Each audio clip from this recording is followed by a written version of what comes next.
When the world split in two, how Axis and Allied powers were forged for World War II. The world didn't slide into World War II quietly. It snapped. 1 decade you had fragile peace, broken promises and wounded pride. The next, the planet was divided into 2 armed camps, staring each other down, fingers already on the trigger. This wasn't chaos by accident.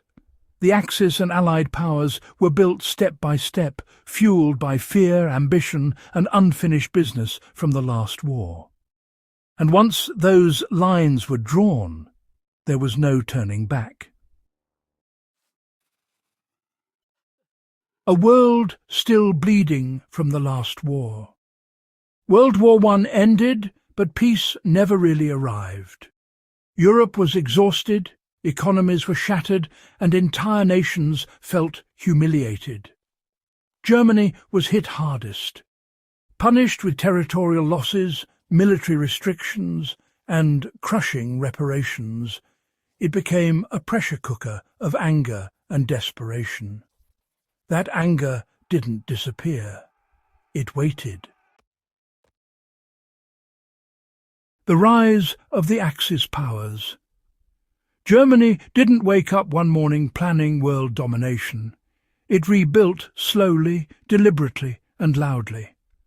Adolf Hitler promised revenge, national pride and expansion. He rejected the post-war order and openly defied restrictions placed after World War I. Rearmament began. Borders were challenged. Europe watched, hesitated and did almost nothing. Italy followed a similar path. Under Benito Mussolini, Italy embraced fascism and dreamed of reviving the glory of the Roman Empire. Expansion became the goal. Military strength became identity. Italy needed allies who shared its hunger for power. Then there was Japan. Across the globe, Japan faced limited resources and growing population pressure. Military leaders believed expansion was survival. Japan moved into neighbouring territories, building an empire in Asia and the Pacific while clashing with Western interests. These 3 nations found common ground not because they were identical, but because they shared enemies, ambitions and resentment toward the existing global order. In 1936, Germany and Italy moved closer. Japan soon joined. By 1940, the alliance was formalized. The Axis powers were no longer a theory. They were a unified force. What really held the Axis together? The Axis wasn't built on trust or friendship. It was built on opportunity. Each power believed alliance would strengthen its position without limiting its own ambitions. Germany wanted Europe. Italy wanted influence in the Mediterranean.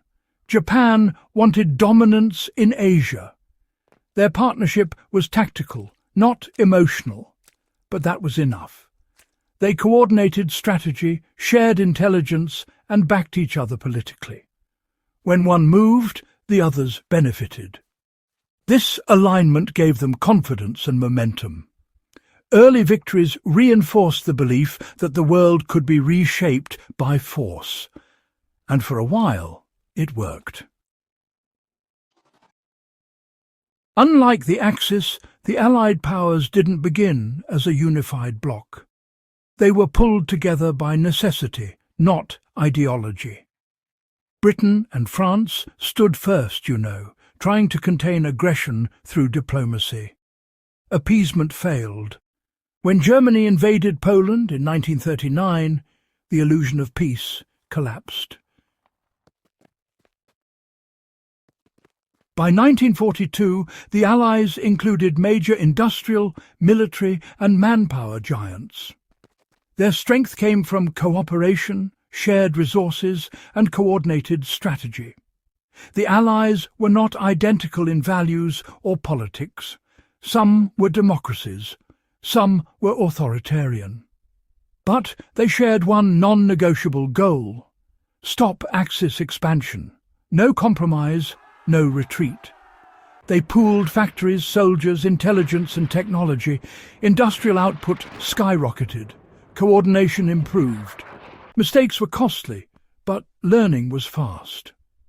Unlike the Axis, the Allies planned for a long war. They built systems designed to outlast their enemy. This unity wasn't smooth, but it was effective, and over time it became overwhelming. By the midpoint of World War II, the planet was fully divided. Europe burned. Asia and the Pacific exploded into conflict. Africa became a strategic battleground.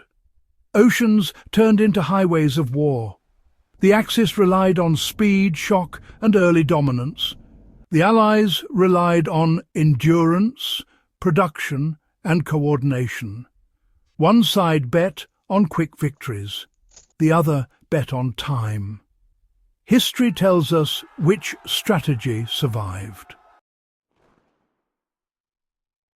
The formation of the Axis and Allied powers wasn't just about war.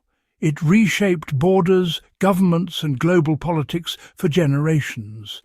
Modern alliances, military strategies, and international organizations all trace their roots back to decisions made during this era. World War II didn't start with a single shot.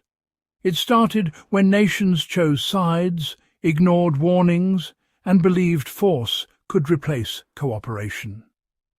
And once that choice was made, the countdown began.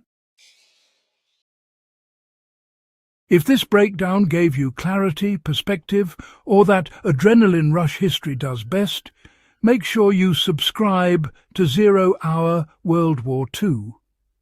Share this with anyone who wants to understand how the world reached its breaking point.